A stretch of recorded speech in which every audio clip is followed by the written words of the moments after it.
உயிர்த்தெழுந்த இயேசு கிறிஸ்துவின் வல்லமை ஊழியங்கள் வழங்கும் வசனப் பெட்டகம். இயேசுவே கர்த்தர். இயேசுவையே தேவன் ஆண்டவரும் கிறிஸ்துவுமாக்கினார். இயேசுவே ராஜாதி ராஜா, கர்த்தாதி கர்த்தா. கிறிஸ்துவே மரித்தோர் மேலும் ஜீவனுள்ளோர் மேலும் ஆண்டவர். கிறிஸ்துவே போதகரும் ஆண்டவருமாயிருக்கிறார். வசனப் பெட்டகத்தின் இன்றைய தின கருப்பொருள்: திக்கற்றவர்கள். நான் உங்களை திக்கற்றவர்களாக விடேன், உங்களிடத்தில் வருவேன். திக்கற்றவர்களை குறித்ததான வேத வசனங்களை பார்க்கலாம். யாத்திரையாகமம் 22:22 வாசிக்கிறோம், விதவையையும் திக்கற்ற பிள்ளையையும் ஒடுக்காமல் இருப்பீர்களாக. உபாகமம் 10:18 வாசிக்கிறோம், அவர் திக்கற்ற பிள்ளைகளுக்கும் விதவைக்கும் நியாயம் செய்கிறவரும் அந்நியன் மேல் அன்பு வைத்து அவனுக்கு அன்ன வஸ்திரம் கொடுக்கிறவருமாயிருக்கிறார். உபாகமம் 24:17 வாசிக்கிறோம், நீ அந்நியனுடைய நியாயத்தையும் திக்கற்ற பிள்ளையின் நியாயத்தையும் புரட்டாமலும் விதவையின் வஸ்திரத்தை அடகாக வாங்காமலும் இரு. உபாகமம் 27:19 வாசிக்கிறோம், பரதேசி, திக்கற்றவன், விதவை ஆகிய இவர்களுடைய நியாயத்தை புரட்டுகிறவன் சபிக்கப்பட்டவன். சங்கீதம் 10:18 வாசிக்கிறோம், மண்ணான மனுஷன் இனி பலவந்தம் செய்ய தொடராதபடிக்கு தேவரே திக்கற்ற பிள்ளைகளுக்கும் ஒடுக்கப்பட்டவர்களுக்கும் நீதி செய்ய உம்முடைய செவியை சாய்த்து கேட்டருளுவீர். சங்கீதம் 68:5 வாசிக்கிறோம், தம்முடைய பரிசுத்த வாசஸ்தலத்தில் இருக்கிற தேவன் திக்கற்ற பிள்ளைகளுக்கு தகப்பனும் விதவைகளுக்கு நியாயம் விசாரிக்கிறவருமாயிருக்கிறார்.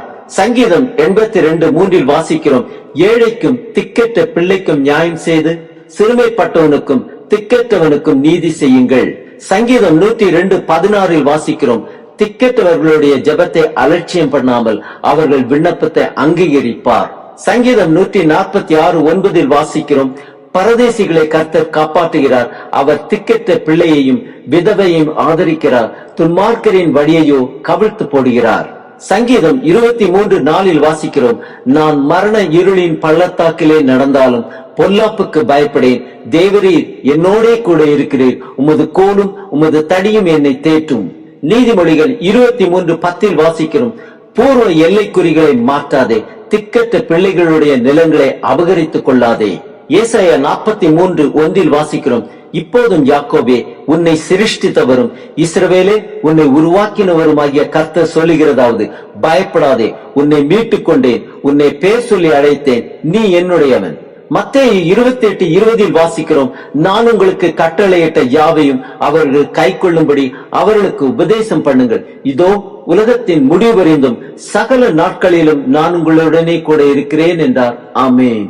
மத்தேயு 18:20 வாசிக்கிறோம், ஏனெனில் 2 பேராவது 3 பேராவது என் நாமத்தினாலே எங்கே கூடியிருக்கிறார்களோ அங்கே அவர்கள் நடுவிலே இருக்கிறேன் என்றார்.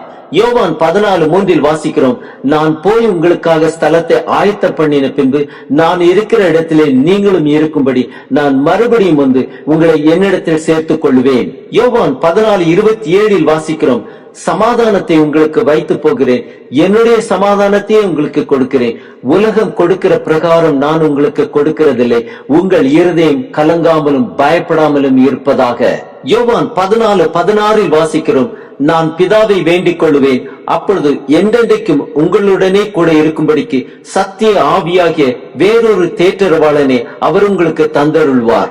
யோவான் 16:33 வாசிக்கிறோம், என்னிடத்தில் உங்களுக்கு சமாதானம் உண்டாயிருக்கும் பொருட்டு இவைகளை உங்களுக்கு சொன்னேன், உலகத்தில் உங்களுக்கு உபத்திரவம் உண்டு, ஆனாலும் திடன் கொள்ளுங்கள், நான் உலகத்தை ஜெயித்தேன் என்றார். எபிரேயர் 2:18 வாசிக்கிறோம், ஆதலால் அவர் தாமே சோதிக்கப்பட்டு பாடுபட்டதினாலே அவர் சோதிக்கப்படுகிறவர்களுக்கு உதவி செய்ய வல்லவராயிருக்கிறார்.